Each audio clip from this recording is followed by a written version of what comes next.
Once upon a time there was a king, and he had a daughter, and she was beautiful. But it didn't take long for the king to realise that she wasn't only beautiful, but she was very, very clever, and she learnt things quickly. So he decided that he would call all manner of tutors to the palace to teach her everything. And she learnt quickly. She learnt about the stars in the sky. She learnt about the stones in the ground. She learnt about the medicines in the plants. She learnt about the insides of a human being and the outsides of a human being. She learnt everything there is to know about the outside of an animal and the inside of an animal. She learnt history. She learnt about the arts. Everything you can imagine she learned. And by the time she was 16, one of the wise men came to the king and said, "Your daughter now knows everything." And the king was delighted. There was only one thing missing for his daughter now, and that was a husband. And he said to his daughter, "Now you will marry a noble person." And she said, "Father, I'm happy to marry, but I need to marry somebody that can teach me something that I don't already know." And the king said, "But you know everything." And the princess said, "Well, that's not my problem." And she walked away. Well, there were suitors that came to the palace. And every time the princess looked at them, she knew immediately that they had nothing to teach her and was not interested at all. One day she was walking in the palace grounds and she went to the lake that was on the periphery of the palace grounds. And it was a lake that was deep. How deep, nobody really knew. And she was walking around the lake and she saw a ripple on the surface. And the ripple came closer and closer to her. And then out of the water came a man, a handsome man. And he came towards her. And they started walking together around the lake. And by the time they'd walked once around the lake, she knew that this was the man that she wanted to marry. She took him to the palace and introduced him to her father and said, "Father, this is the man that I will marry." And the father sat the man down, asked him where he was from.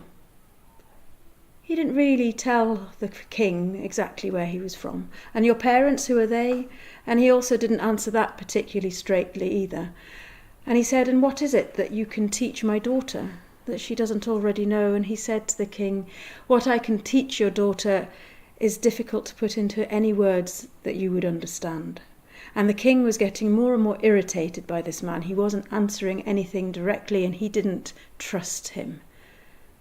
Then his daughter walked into the room and he saw in his daughter's eyes that there was no way that he could protest against the marriage. He could see that his daughter was in love. Now in those days and in that place, it was tradition that before you got married, you spent a whole night together in a special house. Now the king arranged for his daughter and this man to go to this special house for a whole night, alone. At the front of the house was a guard. Now this guard was an old, wise man that would be able to tell anybody that wanted to try and interfere with that night to go away. The next morning, as soon as the sun hit the doors of that house, the king was there. He opened the door. He wanted to find out how their night had gone. But the house was completely empty.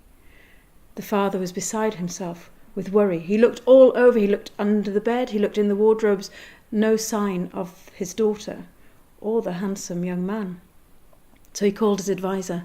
And the advisor said, "Don't worry.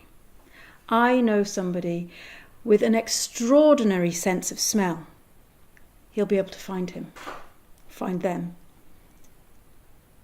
So the advisor brought a man, and the man had a very large nose.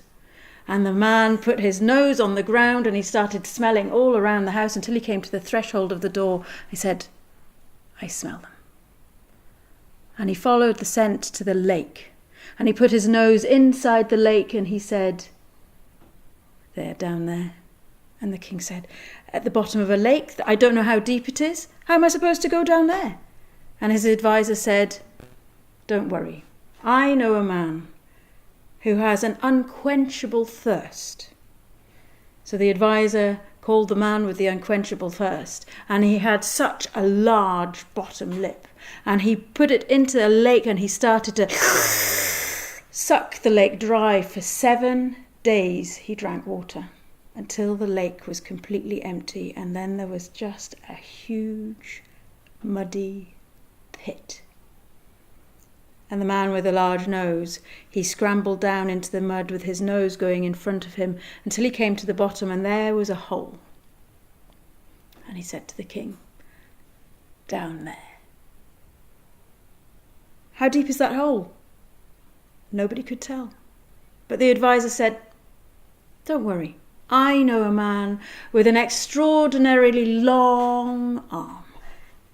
So the advisor called the man with the extraordinarily long arm, and he came to the lake and he started to put his hand down that hole, and his arm was so long that it went down and down and down for 7 days. At the end of 7 days, he said, "I have them." And he started to pull back up the hole. Another 7 days, and out he pulled a snake. And he flung it on the bank of the empty lake in front of the king. And the king could see that the snake was dead and had a large content in his stomach. So he cut open the snake. And there, in the belly of the snake, was his daughter. Beautiful, but dead. And the king was distraught. The advisor said, "I know a woman. She can help you."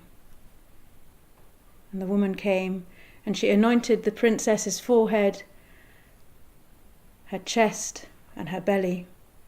The princess came back to life, and she looked at her father and embraced him and said, "Thank you. I now know something that I didn't know before."